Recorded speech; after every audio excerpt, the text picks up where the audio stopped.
Congress is doubling down on the administration's goal to make electric vehicles a greater presence in the federal fleet. Lawmakers are setting aside billions for the General Services Administration and the Postal Service to purchase more electric vehicles and build more charging stations. It's part of a $3.5 trillion infrastructure package championed by the Biden administration. For more on the state of the federal vehicle fleet, we're joined by Federal News Network's Jory Heckman. Jory, good to have you. Good to be here, Eric. So what kind of funding is Congress proposing?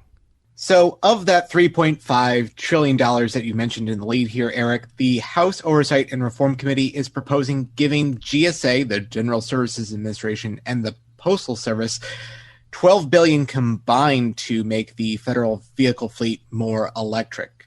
And so what would GSA do with that money? So GSA specifically would get $5 billion out of that $12 billion package, and they would take that money and they would purchase up to 160,000 EVs and stand up infrastructure like charging stations. That is a significantly larger estimate than what agencies in recent years have been able to do in terms of, one, purchase electric vehicles, and two, set up those charging stations. The Postal Service is going to get a little more. What are they planning on doing with the money? Yeah, they're actually getting a substantial increase compared to what was being proposed previously. The Postal Service in this package would get $7 billion, and what was on the table previously was $2.4 billion, so several orders of magnitude more money there. And what they would do with that is they would really move along in their next generation vehicle fleet contract and make electric vehicles a greater complement of that final mix of both electric vehicles and traditional gasoline powered vehicles. And this has been a point of contention between USPS management and Congress for a while now, but the Postal Service does have a long-term vision of making its fleet more electric. Within 10 years, under the Postal Service's current reform plan, they want to make their fleet majority electric and fully electric by 2035. And the kind of tension here has always been the money. Postmaster General Louis DeJoy told the committee back in February that USPS was currently planning to make its next generation fleet 10% electric and 90% gas powered. And the committee was a little unhappy with that estimate, but DeJoy came back to say that 10% electric was only a floor, not a ceiling, and that really the final complement of electric vehicles in this next generation fleet would really be dependent on Congress's ability to put up this kind of money that they're talking about here. So that is the latest on this ongoing saga between USPS and Congress with this electric fleet. Yeah, what is the state of that next generation delivery vehicle contract that we heard so much about a few months ago? Yeah, that is also a story that doesn't quite have a resolution just yet. USPS awarded its next generation delivery vehicle contract to Oshkosh Defense back in February. And currently, we're expecting to see those vehicles to be out in the wild on delivery routes in 2023. But there's a wrinkle to this. The runner-up vendor Workhorse filed a bid protest this summer.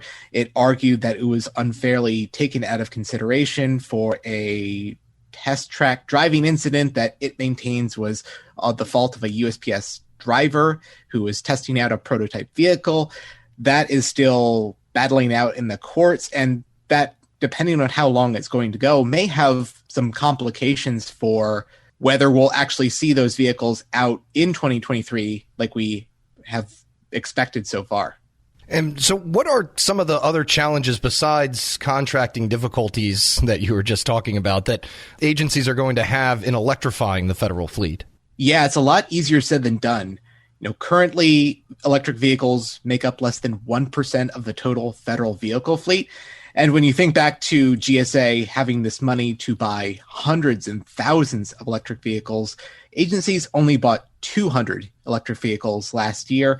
And this is a real challenge that some high-ups in the administration recognize, including White House National Climate Advisor Gina McCarthy. You may remember her from being a former EPA administrator under the Obama administration. She has come out and saying that agencies are way behind on this charging infrastructure. And so far, there are only about 2,000 chargers in the federal portfolio right now. So there's a lot going on there. And, for what it's worth, USPS is a big part of this conversation. The Postal Service, about 1/3 of all federal vehicles are USPS vehicles. They're second only to the Defense Department in terms of the largest inventory. And whether they're electric or they're gas, the Postal Service is in a situation where its current fleet is really, really old. Its long life vehicles are currently about 30 years old, and they're catching fire, they're breaking down, and a lot of unpleasant stories coming out of those vehicles. Yeah, I've seen the viral videos of many a postal truck catching on fire and showing the true state, I guess, of things. So other than getting an update to a much-needed federal fleet, what are some of the other benefits? I imagine costs cutting and also just reducing carbon footprint are among them, but are those the only two? So the carbon footprint is obviously a big part of it, but we're talking about billions being put up front here, but from the administration's point of view, these electric vehicles are going to save money in the long run. Depending on who you speak to, these electric vehicles are more efficient, 20 to 25% more efficient over the life cycle of the vehicle. And when you look at it one way, agencies spend a ton on gasoline right now and maintenance and repair costs. According to recent GSA data, agencies last year spent $729 million just to fuel that federal fleet and more than $1 billion on maintenance and repair costs. So new vehicles that don't break down as much, the way the administration is selling it, that is a cost savings in the long run. And have you heard anything about, are they going to have to update some part of the federal workforce to learn how to maintain and repair these new electric vehicles? That hasn't really come up at this point. I think, at this juncture, the Postal Service has the mechanics it needs to work on the fleet that it has, but that's something that has not yet come up really at all, is the expertise and the know-how to deal with not just current vehicles, but having the expertise and know-how to handle and maintain electric vehicles as well. Federal News Network's Jory Heckman. Thank you, Jory. Thanks, Eric. Hello, and welcome to the Lessons in Leadership podcast. I am your host, Shane Canfield, CEO of WEPA. Today, I'm thrilled to be joined by Vice Admiral Cutler Dawson. Cutler has had an incredible career serving our country for 35 years in the Navy, where he attained the rank of Vice Admiral. And during his service, he had numerous assignments afloat and ashore, including Commander, 2nd Fleet, Striking Fleet Atlantic, and in Washington at the Pentagon and on Capitol Hill, where he was the Navy's Chief of Legislative Affairs. Immediately following his retirement from active duty in 2004, he became the president and CEO of Navy Federal Credit Union, the world's largest credit union, where he served for 14 years. Under his leadership, Navy Federal grew from 2 million to 8 million members. Phenomenal. Cutler, welcome and thanks for joining me. Thank you, Shane. You've had a fascinating career across both military and the private sector. Can you tell us a little bit more about your background and your professional journey? Well, I started out at the Naval Academy, where I graduated in 1970, and then, as you mentioned, spent 35 years in the Navy with 6 actual afloat commands. The first one was when I was 27 years old. I didn't know enough to be scared of anything, and it was probably one of the highlights of my career. And then after I retired, after 35 years, I went to work at Navy Federal Credit Union as the CEO, where I spent my next 14 years. I'm currently retired and enjoying life, and it's been a great run for me. How would you describe your leadership style, and how's that developed over the years? My style has been quite consistent. I believe, and I've learned this in the Navy, that you have to go to the deck plates to see what is going on. And you have to learn what your people do and how they do it, so you can help them to be better at it and more efficient and more productive. It's something that you need to do all the time. I remember I used to tell folks that you don't want to retreat to your cabin. And what I mean by that is the longer you're in a position, the less you think you have to get out and about. But that should be the opposite. You should get out and about more, because people change, situations change, and you've got to figure out a way to get to them and find out what they're doing and what you can do to help them. We'll talk a little bit more about your book, but I read it, From C to the C-Suite. Fantastic read. You talk about the deck plates in that as well. I would encourage everyone to get a copy of this and read some more detail about going to the deck plates. Cutler, who was the most impactful leader in your life, and what quality did you admire about them? I had numerous while I was in the Navy, but the quality that I enjoyed the most was the leaders that got to know me as an individual, and that they cared about me, and I could tell that they cared about me. And they were not only my leaders, but they were my mentors. And I remember one particular one, Bill Schiffer, when I had my first assignment at the Pentagon. I would go in to see him with my problem of the day, and I knew that he had numerous problems of his own, but he would stop and he would focus on me, and he would make me feel like I was the most important person in his world. And I tried to do that throughout my career, but really it's about caring for your people.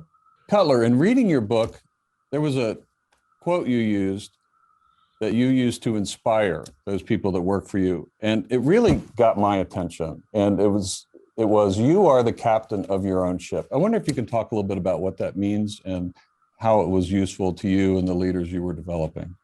Absolutely. What I mean by captain of your own ship, when you are the captain of a ship, sometimes you're in the middle of the ocean and you don't have anybody to turn to make decisions. You don't have anybody to turn to ask, what should I do now? You have to be the captain of that ship. And I translated that into, let's say, Navy Federal's organization, where I would tell branch managers that I said, you are the captain of the ships of Navy Federal. You're the ones that are facing the members or customers, as others call them, every day. And you have to make decisions without a lot of guidance in some cases and without a lot of time. So be the captain of your own ship. Step up, make decisions, do what you think is right, and you never can go wrong. I think that is so important. And you have to give your people a little bit of latitude to take some risk as well, because there is risk for them in doing that and risk to your organization. That's right. And I mentioned that I took command of my first ship with 5 years in the Navy, and I was 27 years old. Well, my boss had 32 years in the Navy, and his guidance to me when I first met him was, Cutler, you do the right thing and I'll back you up all the way. What a wonderful way to spend an assignment with backup and guidance like that. What great advice. It's clear leadership is a topic you're passionate about. You wrote the book we mentioned before, From C to C-Suite. Can you tell us a little bit about that project? Yes, when I was at Navy Federal, I would tell sea stories as parables to get my point across. And folks would tell me, Cutler, we like your stories. It gives us a picture of what you're trying to tell us. Now, what else are they going to say? They work for me, but I took it as a compliment, and it was. And my wife encouraged me to write a book, and I needed a co-author to help me. And I found a lady named Taylor Keelan, who was the perfect co-author. She turned in my stories into wonderful chapters that I'm very proud of. Where can listeners find a copy? Well, you can get it on Amazon, and you can also get it on the Naval Institute website. And I might add that any proceeds from the book, Navy Federal uses to give to charity. Fantastic. Cutler, thank you very much. Really enjoyed your time and your lessons in leadership and sharing with us your life story. And I've learned a lot, both from talking to you today and reading your book. And thank you very much for your time. It's my pleasure. And I would like to add one thing, if I could, Shane. During my assignments in Washington, D.C., I gained the utmost respect for the civilians that work here every day. They're hardworking, they're dedicated, and they have my eternal gratitude. I got to come and go from the Pentagon. They stayed every day and worked in Washington when I got to go out and enjoy being at sea. Perfect. Thank you. Yeah, WEPA serves civilian federal employees, but your comment is well taken because the interaction between the two is continuous, it's nonstop, and it's critical. So the career civil servants, as well as career military, our country would not be where it is today without them. I totally agree. And I can tell you from the U.S. Navy standpoint, we couldn't operate like we do without them being the backbone of what we do. Thank you very much for your time today, Cutler. And to everyone listening to Lessons in Leadership podcast, we'll see you next time.